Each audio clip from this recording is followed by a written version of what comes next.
Hi, this is Sherry at the Troll Hole Museum in Alliance, Ohio, and I have the Guinness World Record largest collection of troll dolls, which I share with the public at the Troll Hole Museum with guided, interactive, educational, and funny tours. We're located in Northeast Ohio, and today we're doing Troll Talk. So I'm talking about the story of being passionate about trolls, sharing them with the world, my museum, my journey as an entrepreneur creating a tourist destination in a historic downtown Alliance. So today's topic, Guinness World Records. How do you set one, and how did I accomplish this journey? Done it twice now. My first certificate, 2012, October 26th. The largest collection of trolls belongs to Sherry Groom, USA. 2,990 unique trolls. Though technically, you have to have very clear defined what your record is, and that actually says troll dolls. Verified October 26, 2012 in Alliance, Ohio, USA. So how did he come about this? Well, first thing you do is you go to the Guinness World Record website and you put in there what your proposed world record is. And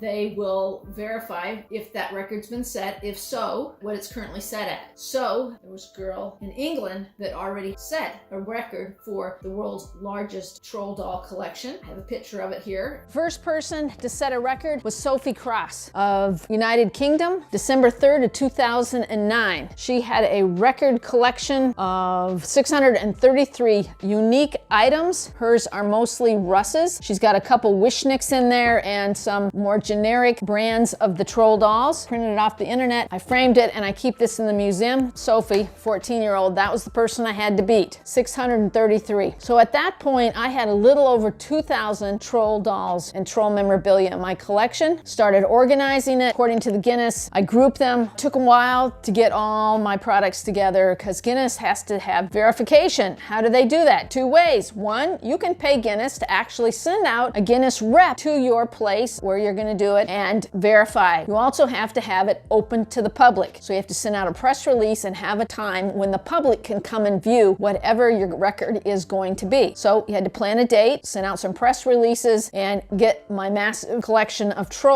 organized. Now that you've determined that you're going to pay Guinness, and that's thousands of dollars depending on how intensive your event is, paying someone comes out is much quicker because they'll verify it on the spot. Boom, you got your record. Slow boat is free, but if you're taking the slow boat, then you're going to send them in documentation. And back in 2012 when I started on this, they allowed you to send in pieces of paper with a log, a CD with pictures on it, and so on. So we got all that product together to send to them. We're working on our record. It took us a number of months from the time that they okayed. Yes, you can challenge this record of 633, that we have a record, it's established, it has definition, tells you what to do, what counts. You can't have any duplicates. Each troll has to be different in one way. They all have to be commercially made or have been commercially sold. So there's a little bit of grayness in some of that, and we had to send back questions back and forth like earrings. If you had a set of earrings, they would count, but not count as two. So working on all that, and Ray Dyson of Canada, he came up with the record of around 2,000 trolls right before I got my record. He had them all set up in a mall. He did the whole thing, and he got the Guinness record right as I was closing in on it. Meanwhile, ever since I started this project, more and more and more and more and more and more trolls find their way into my collection. Plus, troll collection started innocently enough when I was 5 years old with my first troll doll for Christmas in the 1960s, and then subsequently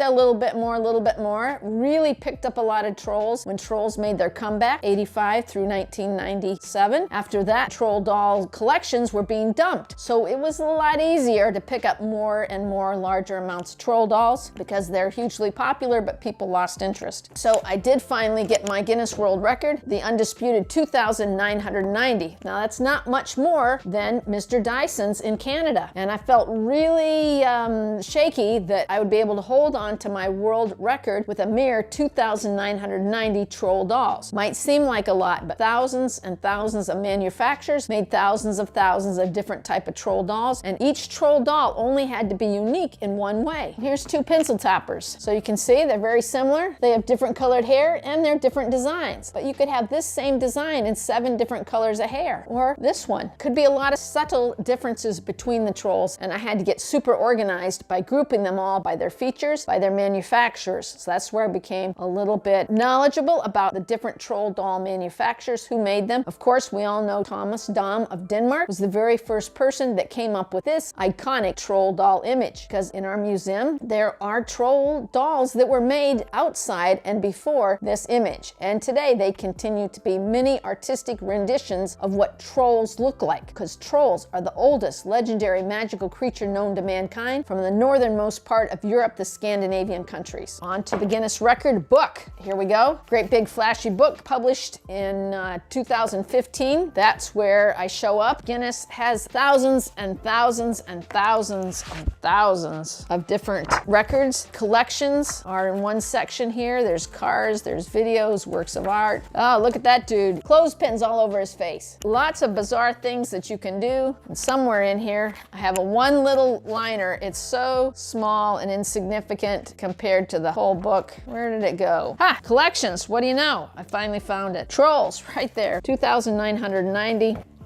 Right there, trolls. I mentioned in the one little liner, but I'm on the lookout because I heard in 2020 there's a possibility that one of the pictures of me in the Troll Museum is going to be in the Guinness World Record. So anybody has seen that, let me know. I've got it on my list to buy the current Guinness World Record 2020. I've not seen what they look like. Last year they did ask for a photograph to go in here, and I am so excited to see if I actually get a photograph in one of the Guinness World Record books. So I held a public viewing. I sent in a log of all the troll dolls in pictures. When I get around to challenging my record, it was a different story. So watch for part 2 about how I beat my own record in round 2. Round 1 was a lot simpler. Tune in for more troll talk because it's troll-tastic to have a Guinness World Record, and it went from just a simple Guinness record to an international known tourist destination, the weirdest, quirkiest place to come and learn about trolls at the Troll Hole Museum with the Guinness World Record largest troll doll collection, which is currently at 8,130. So keep watching to see how I challenge my own Guinness World Record troll doll collection. Thanks, and till next time, it's Troll-tastic!